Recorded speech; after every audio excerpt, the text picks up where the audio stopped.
दोस्तों याद करिएगा, अभी पिछले ही वीडियो में मैंने आपको दिखाया था, बताया था कि असदुद्दीन ओवैसी ने एक मुद्दा उठाया कि यह अंतरिम राहत है वक्फ संशोधन कानून पर, क्योंकि इतनी आसानी से यह सरकार मान कैसे जाएगी, वो भी ऐसे हालात में जब इनकी 400 पार का नारा और 240 पर आकर सिमट जाए और अचानक से वक्फ संशोधन बिल लेकर आए। कोई एक नई प्लानिंग तैयार कर रखी है और उस प्लानिंग का खुलासा हो गया है। वो खबर तो आपको दिखाऊंगा ही, इसके साथ साथ आपको दिखाने जा रहा हूं वो टाइमिंग जिसका सवाल अभी मैंने पिछली वीडियो में उठाया भी था कि आखिर ऐसा क्या हुआ कि एक तरफ सुप्रीम कोर्ट वक्फ संशोधन कानून को लेकर अंतरिम राहत मुस्लिम पक्ष को दे रहा था, लेकिन ठीक उसी के फौरन बाद देश के उपराष्ट्रपति बड़े भावुक हो रहे थे, बता रहे थे कि देश के सुप्रीम कोर्ट को राष्ट्रपति को आदेश देने का कोई हक नहीं बनता। कैसे उसकी परिभाषा बता रहे थे, संविधान का हवाला दे रहे थे, तमाम चीजें की जा रही थी, क्योंकि उसी से उपजा एक नया विवाद जिसने बहुत ज्यादा गंदगी फैलाने का काम किया है। मैं नहीं कह रहा हूं, आज आपको दिखाऊंगा कि कैसे लोग इस देश के सुप्रीम कोर्ट के चीफ जस्टिस ऑफ इंडिया के बारे में कितनी गंदगी उगल रहे हैं, लेकिन उपराष्ट्रपति महोदय को शायद इस बात की चिंता ना सताए। और इसी के साथ साथ आपको दिखा रहा हूं कि एक तरफ सुप्रीम कोर्ट अंतरिम राहत देता है तो दूसरी तरफ क्या वाकई मदरसे, मस्जिद और जो तमाम इनके इमारतें हैं मुसलमानों की, उस पर कार्रवाई रुक गई है। नमस्कार, मैं हूं प्रज्वल गौतम और आप देख रहे हैं the live TV. The live TV, सच सबसे आगे। बिना देर किए पहले मैं आपको वही दिखाने जा रहा हूं जिसका जिक्र असदुद्दीन ओवैसी कर रहे थे कि लड़ाई लंबी जारी रहने वाली है और लड़ाई रहने का जिक्र किया था। लेकिन देखिए, संजय वाजपेयी, वह कानून पर सरकार कर गई खेल, कदम पीछे खींचकर लंबी छलांग लगाने की तैयारी। इसमें बताया गया है वक्फ कानून पर सरकार खेल कर गई है। कैसे? वक्फ कानून पर कोर्ट का मूड देखकर सरकार ने एक कदम पीछे खींचना सही समझा। इसे थोड़ा मैं तफसील से बताऊं, क्योंकि 16 तारीख को सुनवाई होती है और 17 तारीख को अंतरिम राहत दी जाती है। 16 तारीख की सुनवाई के दौरान ही चीफ जस्टिस ऑफ इंडिया ने कई सवाल तुषार मेहता, जो सॉलिसिटर जनरल यानी मानकर चलिए इस पूरे मसले में सरकारी वकील से पूछे थे। मूड साफ था। मूड इस बात को लेकर था कि क्यों जबरदस्ती वक्फ बोर्ड और काउंसिल में गैर मुस्लिम होने चाहिए, कहां से लाएंगे वो पुरानी मस्जिदों के, पुरानी इमारतों के दस्तावेज। अगर ऐसे ही दस्तावेज और भी संस्थानों से मांग ली जाए क्या वो दे पाएंगे। तमाम चीजें हुई थी सुनवाई के दौरान। सरकार भी समझ गई और सरकारी वकील भी समझ गए ज्यादा बहस करना ठीक नहीं है, कहीं ऐसा ना हो कि स्टे ही आ जाए इस पूरे के पूरे वक्फ संशोधन का। अभी स्टे नहीं लगाए, ध्यान रखिएगा, स्टे नहीं है इसे कह सकते, अंतरिम राहत है। तो पूरा का पूरा जो ये है, इस पर का स्टे लग गया तो भारी बवाल हो जाएगा, बखेड़ा खड़ा हो जाएगा और जो मंशा है सरकार की वो नहीं पूरी हो पाएगी। इसीलिए अपने पैर पीछे खींचे गए कि सुप्रीम कोर्ट जो मुद्दा उठा रहा है उसका ना तो कोई हम पे भी जवाब है, और जवाब अगर हम पर हो भी तो उसको देने का मतलब यह है कि कहीं ऐसा ना हो कि जवाब देने की वजह से कई और सवाल खड़े हो जाए और फिर छिछलेतर हो जाए। तो देखिए, सरकार के पास अभी वक्त है, क्योंकि कानून के रूल अभी नोटिफाई नहीं हो पाए हैं। ठीक इसी तरह सरकार ने CAA कानून पर किया, 4 साल बाद रूल लेकर आई, और ऐसा ही कुछ क्या वक्फ संशोधन कानून को लेकर किया जा रहा है। क्योंकि अब आप समझिए खेल कैसे है। ये कौन सा साल चल रहा है? 2025। 4 साल बाद अगर यही कदम वो उठाती है, मानकर चलिए अब ठंडे बस्ते में जाए और 4 साल बाद उठाती है, वो कौन सा साल होगा? 2019। और 2019 में क्या होने जा रहा है? जी हां, लोकसभा के चुनाव होंगे, जिसमें ये पूरा माहौल क्रिएट करने की कोशिश की जाएगी। एक तो माहौल उन्होंने देख लिया, 2024 में राम मंदिर के नाम पर बनाए तो फेल हुए, तो ये खेल करने की कोशिश की जा सकती है, ये माना जा रहा है। अब आइए जरा गंदगी फैलाने वालों की हरकतें देखिए, कितना गंदा। देखिए चीफ जस्टिस ऑफ इंडिया के लिए क्या क्या किया जा रहा है। तस्वीर को देखकर यकीन मानकर चलिए, मैं कहता हूं उपराष्ट्रपति, राष्ट्रपति, इस देश के संवैधानिक संस्थाओं, बड़े बड़े पदों पर बैठे लोगों को चिंताएं होनी चाहिए, लेकिन इस देश के उपराष्ट्रपति को सिर्फ इस बात की चिंता थी कि राष्ट्रपति के लिए सुप्रीम कोर्ट ने कह कैसे दिया, क्या इन पर कुछ कहेंगे? क्या कभी सार्वजनिक मन से उपराष्ट्रपति इस बात की डिमांड करेंगे ऐसे लोगों को कि ग्रीवा को पकड़कर जेल के अंदर ठूस देना चाहिए ऐसे लोगों को? नहीं, वो ऐसी बातों पर क्यों भावुक होते हुए नजर नहीं आते। देखिए क्या लिखा है, जस्टिस खन्ना वक्फ छोड़िए, अभी जो क्लेश आपके पास पहले से चल रहे हैं उनसे निपटिए। जस्टिस वर्मा के मामले में 3 जजों की रिपोर्ट का क्या हुआ देखिए।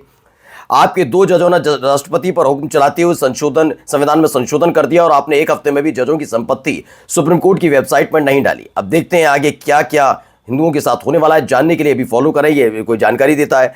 एक सनातन कट्टर यादव लिखते हैं, पर कब्जा कर उसे वक्फ संपत्ति बनाया गया तो अपने कागज दिखा सकते हैं, उसी ने साबित हुआ। पता नहीं क्या क्या चीजें उल्टी सीधी लिखी जा रही हैं। पहली बात तो जिसके आधार पर, जिन उपराष्ट्रपति महोदय के आधार पर, उनके बयान के आधार पर ये बोल रहे हैं पहला तो मुझे बताइए कि दिल्ली पुलिस किसके अंडर आती है, दिल्ली फायर सर्विस किसके अंडर आती है? अभी इन्हें जस्टिस वर्मा का केस पता ही नहीं है, पता ही नहीं है आपको केस क्या था। वो जो आग लगी और उसके बाद उन्हीं के यानी गृह मंत्रालय के अंतर्गत आने वाली पुलिस ने जो वहां पर पहुंची थी, फायर ब्रिगेड के जो चीफ ऑफिसर थे, उन्होंने मना किया था कि कोई रुपए नहीं मिले। झूठ कौन बोल रहा था? क्या गृह मंत्रालय की तरफ से उस अधिकारी पर कार्रवाई हुई? सवाल नंबर 1। सवाल नंबर 2 कि अब तक उपराष्ट्रपति खामोश क्यों थे? अचानक से उन्हें यह क्यों याद आया जब सुप्रीम कोर्ट ने वक्फ संशोधन कानून को लेकर यह फैसला दिया? अब तक इस पूरे मसले पर शांत क्यों थे? क्यों नैतिकता आज सिखा रहे हैं सुप्रीम कोर्ट ने क्या किया क्या नहीं किया उस मसले पर? इससे पहले क्या कर रहे थे? क्यों चुप्पी साध कर बैठे थे? चलिए आइए, वीकेएस विश्वकर्मा लिखते हैं, राम मंदिर, हमें मंदिर का सबूत चाहिए और 500 साल पुरानी मस्जिद, मुस्लिम पक्ष को दस्तावेज कहां से बनेंगे? जरा इसी को मैं थोड़ा समझा दूं, हो सकता है ज्यादा जानकार हो, लेकिन इनको पता होना चाहिए जो राम मंदिर का फैसला दिया गया था वो सबूतों के साथ साथ, तथ्यों के साथ साथ, एएसआई के साथ साथ, एएसआई का मसला था ना, उसके साथ भावनाओं के आधार पर भी दिया था। सुप्रीम कोर्ट का पहले पूरा का पूरा ऑर्डर पढ़ लीजिए। आपने ऑर्डर पढ़ा नहीं, लेकिन आपको चाहिए केवल और केवल चीज है वक्फ संशोधन कानून है क्या और उसके आधार पर क्या होना है। वक्फ संशोधन कानून का एएसआई करेगा क्या?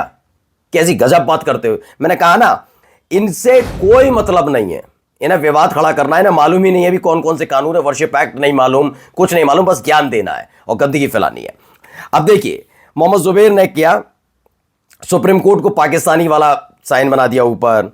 ये देखिए क्या लिख दिया, BHK है कोई, उसने rate my drawing skill out of 10, supreme court Pakistan का झंडा लगा दिया। ये बदतमीजियां हो रही हैं और कोई कार्रवाई नहीं इस देश के अंदर। सोचिए अगर ये हरकत करती जाए, वैसे अगर मोदी शाह की आलोचना योगी कर दिया, ग्रेवा पकड़ के ठूस दिया जाएगा, लेकिन इन गुंडों मवालियों पर कुछ नहीं हो रहा जो कल खुलकर गंदगी उगल रहा है। मोहम्मद जुबैर लिखते हैं, कई more and more attacks on supreme court by the right wing specially after the vice president speech today.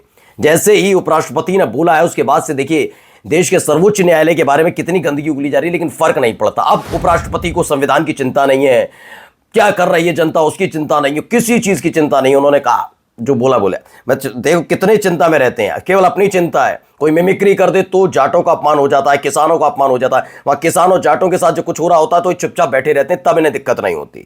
देखिए रिजवान अहमद, सोचो इन लोगों का हाल कितना आज बुरा है। कहीं सुप्रीम कोर्ट बाबरी मस्जिद के पक्ष में फैसला दे देता तो ये लोग सुप्रीम कोर्ट और देश का क्या हाल करते हैं। आज इनकी हरकतों से अंदाजा लगा सकते हो। ये इनका अपना है mister Sinha, supreme court of, देखिए शरिया court of India, mister Sinha नाम के लिखती हैं, अलग अलग तरीके की तस्वीरें अपने आप बता रही है कितनी कुंठा भरी हुई है। और ये कुंठा भरी किसने, ये सवाल खड़ा होता है। आइए एक और तस्वीर खबर दिखा देता हूं, पहले क्या हो रहा है देखिए इस तस्वीर।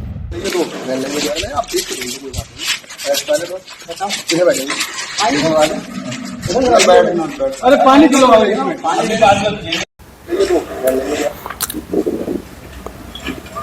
कागज वागज ले जाए जा रहे हैं, तमाम चीजें हो रही हैं। कौन कर रहा है क्या कर रहा है मैं आपको समझाता हूं।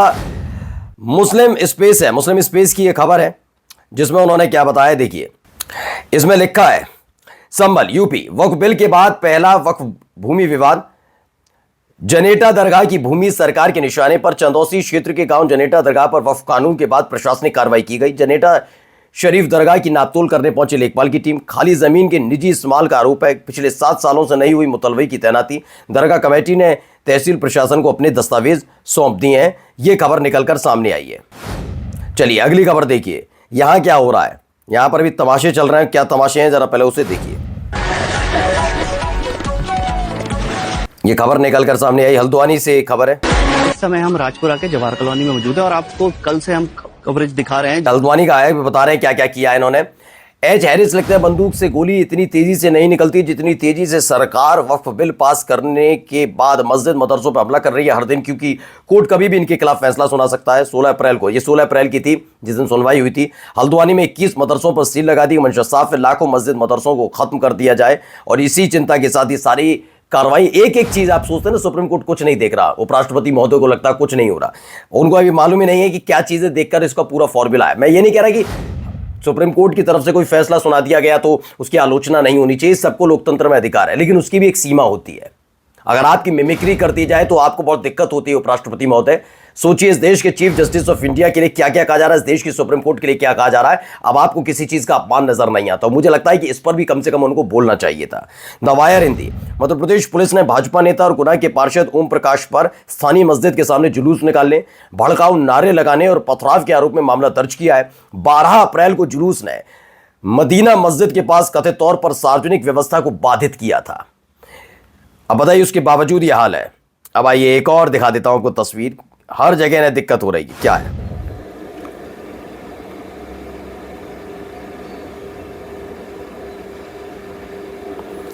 तो आप समझ ही गए होंगे इस तस्वीर को देखकर ही किसके पेट में मरोड़ उठेगी तो उठ गई। बड़ी खबर है, बरेली में स्कूल में हेडमास्टर स्कूल को मस्जिद में तब्दील कर रहा है। बच्चों के कमरे में नमाज पढ़ता है, बच्चों को पढ़ाना छोड़कर नमाज पढ़ते हैं हेडमास्टर। बरेली के आंवला क्षेत्र के गांव रसूला का मामला है। उनका कहना है कि दिन भर ये जैसे होता नहीं, मोबाइल में बताते हैं कि टीचर, सरकारी टीचर क्या कर रहे हैं, बच्चों को पढ़ा नहीं रहे, मोबाइल पे गेम खेल रहे, तो कह रहे हैं दिन भर ही नमाज अता करते रहते हैं। गजब का हिसाब किताब है इस देश के अंदर। नमस्कार। द लाइव टीवी, सच सबसे आगे।